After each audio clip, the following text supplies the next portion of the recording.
சோத்திரம்.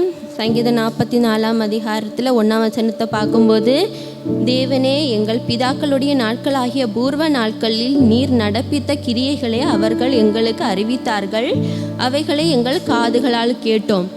இதில் நம்ம பார்க்கும்போது கடந்த நாட்களில் தேவன் அவர்களுடைய பிதாக்களை நடத்தி வந்தது, தேவன் அவர்களுடைய பிதாக்களுக்கு செய்த அற்புதங்கள், அதிசயங்கள், நன்மைகள் எல்லாவற்றையும் அவங்க என்ன பண்ணுறாங்க, அவங்களுடைய அடுத்த தலைமுறைகளுக்கு அவங்க வந்துட்டு சாட்சியாக சொல்கிறாங்க.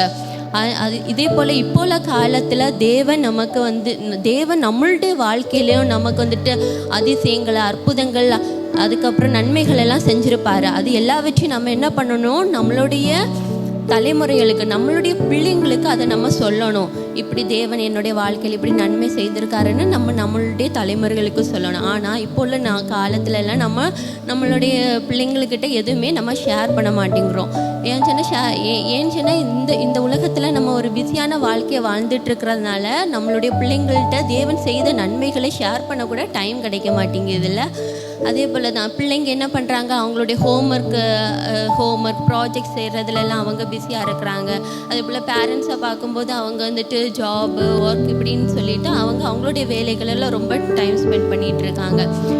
இப்போ வந்துட்டு பேரண்ட்ஸால் ரொம்ப அதிக நேரம் பிள்ளைங்களோட டைம் ஸ்பெண்ட் பண்ண முடிய மாட்டேங்குது. அதே போல் தேவனோடு உறவாடுற நேரமும் அவங்களுக்கு ரொம்ப கம்மியாக இருக்குது. வேத வாசிக்கிறதுல, ஜெபம் பண்ணுறதுலையும் அவங்களுடைய நேரம் ரொம்ப கம்மியாகிட்டே போகுது. இப்படி வந்துட்டு அப்போ நம்ம எந்த வழியில் நடக்கிறோமோ அதை பார்த்து தான் நம்மளுடைய பிள்ளைகளும் அந்த வழியில் நடப்பாங்க. இப்போ அதனால என்ன ஆகுதுன்னா, நம்மளுடைய பிள்ளைங்களுக்கு தேவனோடு இருக்கிற அன்பு, தேவனோடு இருக்கிற பக்தி, அதுக்கப்புறம் தேவனோடு இருக்கிற பயம் எல்லாம் என்ன ஆகுது, கொஞ்சம் கொஞ்சமாக கம்மியாகுது. தேவன் மேலே இருக்கிற பயம் கம்மி ஆகும்போது பிள்ளைங்கள் வந்துட்டு பாவத்தின் வழியில் செல்ல வாய்ப்பு இருக்குது. அவங்க வந்துட்டு தப்பான செயல்கள் எல்லாம் செய்கிறதுக்கு வாய்ப்பு இருக்குது. அப்போ நம்மளுடைய பிள்ளைங்க நல்லா இருக்கணும்னா நம்ம என்ன செய்ய வேண்டும் அப்படின்னு நம்ம பார்க்கும்போது, முன்னாடி வந்துட்டு நம்மளுடைய தாத்தா பாட்டி காலங்க, அவங்களுடைய அப்பா அம்மா எல்லாம் இருக்கிற காலத்தில் பார்க்கும்போது அவங்க வந்துட்டு ஆவிக்குரிய வாழ்க்கையில் ரொம்ப ஸ்ட்ராங்காக இருந்தாங்க. தேவனோட டைம் ஸ்பெண்ட் பண்ணுறது, வேதம் வாசிக்கிறது, ஜெபிக்கிறதுலாம் ரொம்ப உறுதியாக விசுவாசத்தோடு இருந்தாங்க. அவங்க வாழ்க்கையில் ரொம்ப நல்லா இருந்துச்சு.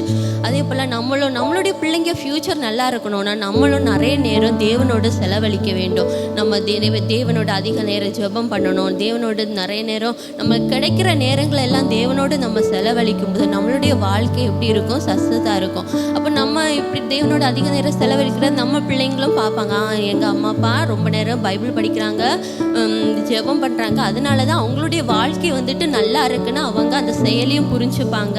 அது மட்டும் இல்லாமல் அவங்க செயலால் புரிஞ்சுக்கிறது மட்டும் இல்லாமல் அவங்களுக்கு நம்ம வந்துட்டு தேவன் நம்மளுடைய வாழ்க்கையில் செய்த அற்புதங்கள், அதிசயங்கள் எல்லாவற்றையும் நம்ம அவங்களுக்கு வந்துட்டு எடுத்து சொல்லணும்.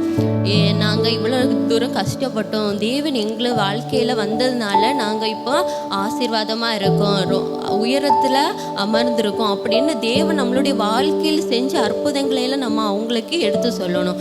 அதே போல் சொல்லுவாங்க அதே போல் நம்ம என்ன சொல்லணும், வாலிப நாட்களில் வசனத்தை நம்ம சுமக்கும் போது நம்மளுடைய வயதான நாட்களில் வசனம் நம்மை சுமக்கும் அப்படின்னு நம்ம பிள்ளைங்களுக்கு நம்ம எடுத்து சொல்லும்போது தேவனோடும் பிள்ளைகளுக்கும் இருக்கிற உறவுகள் இன்னும் அதிகமாகும். அவங்களும் பிள்ளைங்க என்ன பண்ணுவாங்க, தேவனுக்கு அவங்க தானாகவே அவங்க ப்ரேயர் பண்ணுவாங்க, பைபிள் வாசிப்பாங்க.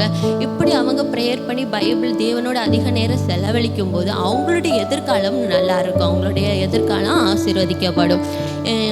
இப்படி ஒரு பாடல் கூட இருக்குல்ல, உம்மோடு செலவிடும் ஒவ்வொரு நிமிடமும் வீணாக போகாதையா, என்னை பலவானாய் மாற்றுவீர் அப்படின்னு ஒரு பாடல் கூட இருக்கு. அப்போ நம்மளுடைய தேவனோடு நம்ம செலவிடும் எந்த கொஞ்ச நேரம் கூட அது எதுவுமே வீணாக போகாது.